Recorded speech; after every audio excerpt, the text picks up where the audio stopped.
Assalamualaikum warahmatullahi wabarakatuh. Selamat siang Ibu Betty, selamat siang teman-teman. Salam sejahtera untuk kita semua. Untuk pertemuan kali ini ada materi mengenai penganggaran modal atau capital budgeting. Nah, untuk materi awal akan saya terangkan yaitu mengenai pengertian capital budgeting atau penganggaran modal dan arti penting penganggaran modal itu bagi perusahaan. Penganggaran modal sendiri bisa dikatakan sebagai sebuah proses perencanaan pengeluaran modal untuk memperoleh sebuah aset di mana aliran kasnya diperkirakan di atas 1 tahun. Bisa juga dikatakan sebagai prosedur, rutinitas, model, dan teknik untuk mengidentifikasi investasi tertentu.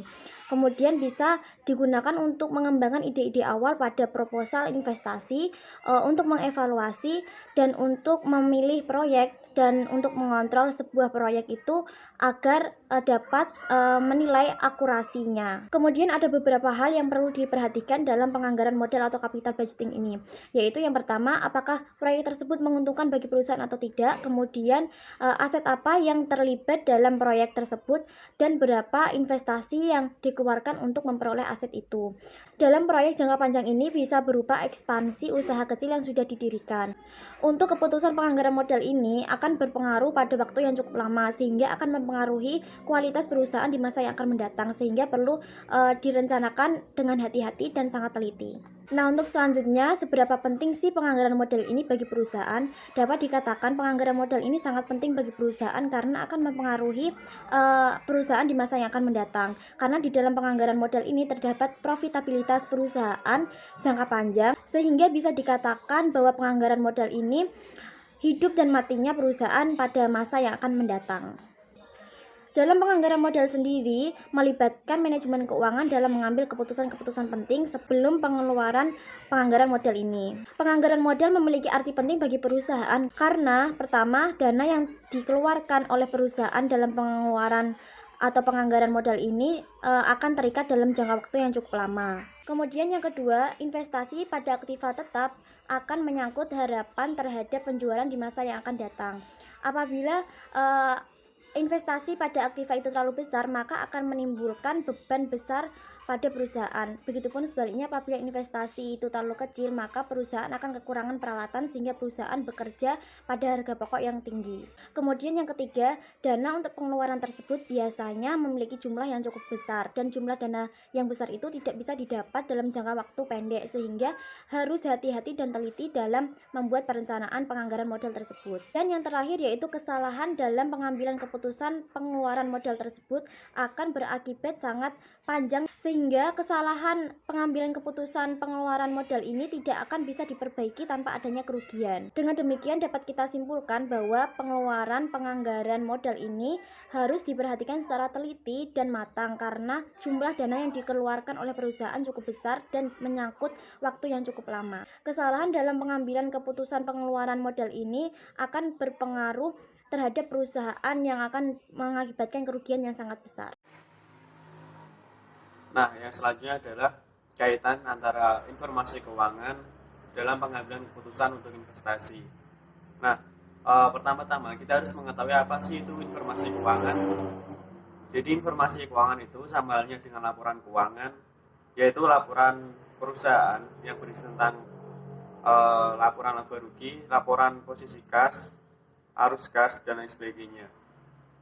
Jadi laporan keuangan ini kurang lebih berisi tentang gambaran kinerja suatu perusahaan dalam satu periode atau dalam satu masa pembukuan, seperti itu. Jadi laporan keuangan ini sangat berharga bagi perusahaan dan juga pihak luar. Bagi perusahaan, nantinya laporan keuangan ini pasti akan digunakan untuk mengevaluasi kinerjanya dan untuk mengambil keputusan yang lebih lanjut. Kemudian untuk para stakeholder atau pihak luar nanti, nah salah satu stakeholder ini adalah para investor. Ini juga akan berguna bagi mereka untuk menentukan apakah mereka akan menanamkan investasi dalam perusahaan tersebut atau tidak, seperti itu. Nah, kaitannya untuk investasi tadi, yang seperti yang sudah saya jelaskan bahwa laporan keuangan ini berisi tentang gambaran kinerja suatu perusahaan, maka para investor akan menilai bagaimana sih laporan keuangan tersebut, apakah. Nah, jadi misalkan dalam laporan keuangan tersebut, para investor bisa membaca bahwa profitabilitas perusahaan tersebut rendah, maka para investor akan berpikir 2-3 kali untuk menanamkan modal dalam perusahaan tersebut. Jadi seperti inilah pentingnya laporan keuangan bagi investor. Karena dengan adanya ini investor bisa menentukan arah dengan baik untuk menanamkan investasi dalam perusahaan tersebut. Apakah akan menanamkan atau tidak, atau bahkan akan menanamkan investasi dengan jumlah yang banyak atau tidak, seperti itu. Nah, yang selanjutnya adalah motif capital budgeting atau motif penganggaran modal. Jadi motif ini kurang lebih kayak manfaat atau tujuan adanya capital budgeting. Itu yang pertama adalah pengembangan produk baru atau pembelian aktiva baru. Kemudian ada pengurangan biaya dengan mengganti aktiva yang tidak efisien. Dan yang ketiga adalah modernisasi atas aktiva tetap.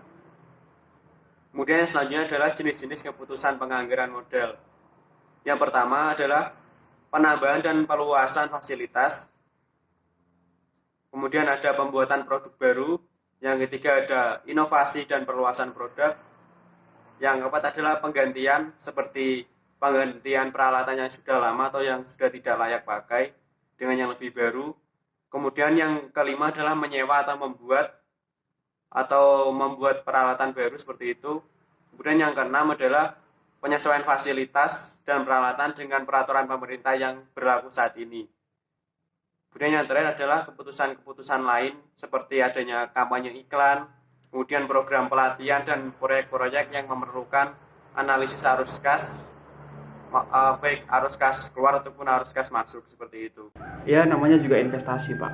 Kita pasti berharap lebih dari apa yang sudah kita keluarkan. Sama seperti ketika kita lagi PDKT sama si doi. Kita pasti berharap perasaan kita dibalas balik sama si doi. Tapi kalau cuma bertepuk sebelah tangan, ya udah Pak, tinggalin aja. Dalam investasi ada beberapa kriteria-kriteria yang dapat kita gunakan untuk mengukur seberapa besar biaya yang kita keluarkan dan seberapa besar manfaat yang kita peroleh dari investasi tersebut. Dari literasi yang saya baca, ada 6 kriteria yang digunakan untuk mengukur nilai investasi kita. Nah, di antaranya adalah Net Present Value atau NPV, lalu ada IRR atau Internal Rate Return, ada Payback Period, ada Profitability Index, ada Accounting Rate Return, dan yang terakhir ada Benefit atau Cost. Yang pertama yaitu metode Net Present Value atau NPV. Jadi metode penilaian investasi yang menggunakan discounted cash flow atau mempertimbangkan nilai waktu uang pada aliran kas yang terjadi sekarang dengan arus kas keluar yang akan diterima pada masa yang akan datang.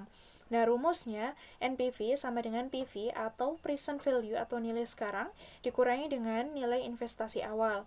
Nah, jika NPV bernilai positif, maka investasi akan diterima, dan jika NPV bernilai negatif, maka investasi akan ditolak. Yang kedua yaitu metode payback period. Jadi metode payback period adalah periode waktu yang menunjukkan berapa lama dana diinvestasikan akan bisa kembali. Nah, jangka waktu yang diperlukan untuk mendapatkan kembali jumlah modal yang ditanam, maka semakin cepat modal yang diperoleh kembali berarti semakin kecil resiko yang dapat diambil atau dihadapi. Nah, rumusnya payback period sama dengan jumlah investasi dikurangi dengan proceed atau arus kas dikali dengan 1 tahun. Nah, hasilnya jika payback period lebih dari umur ekonomis, maka investasi ditolak. Apabila payback period kurang dari umur ekonomis, maka investasi akan diterima. Yang ketiga yaitu metode Profitability Index, yaitu membagi nilai sekarang antara arus kas masuk yang akan datang diterima di waktu yang akan datang dengan arus kas keluar.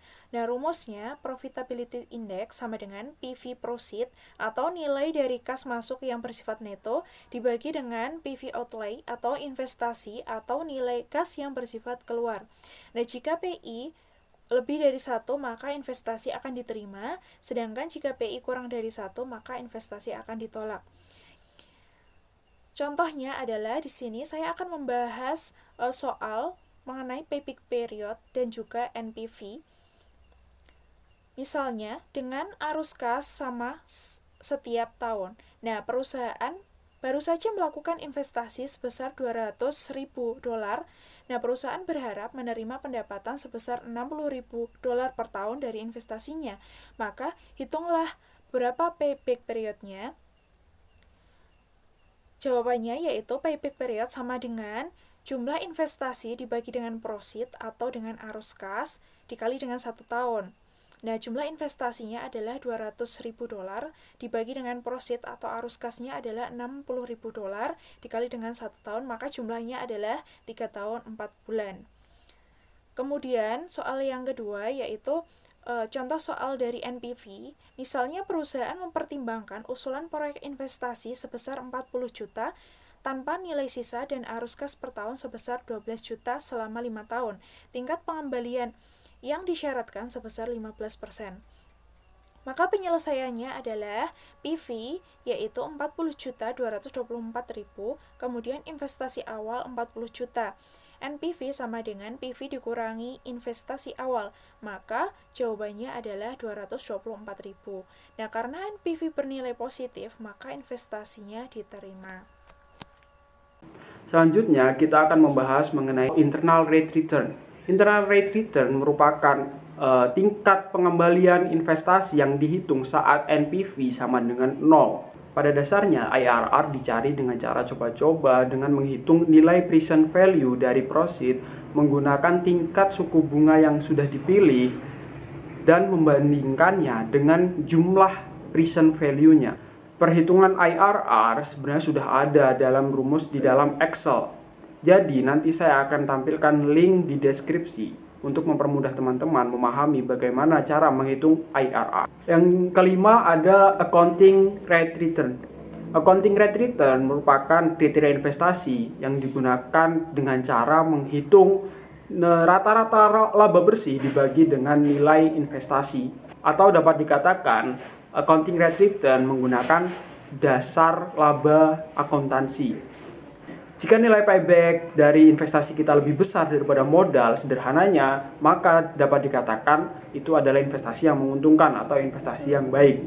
Untuk menghitung accounting rate return ini dapat digunakan dengan rumus, yaitu membagi rata-rata laba setelah pajak dengan rata-rata investasi dikali 100%. Yang terakhir atau yang keenam ada benefit or cost ratio.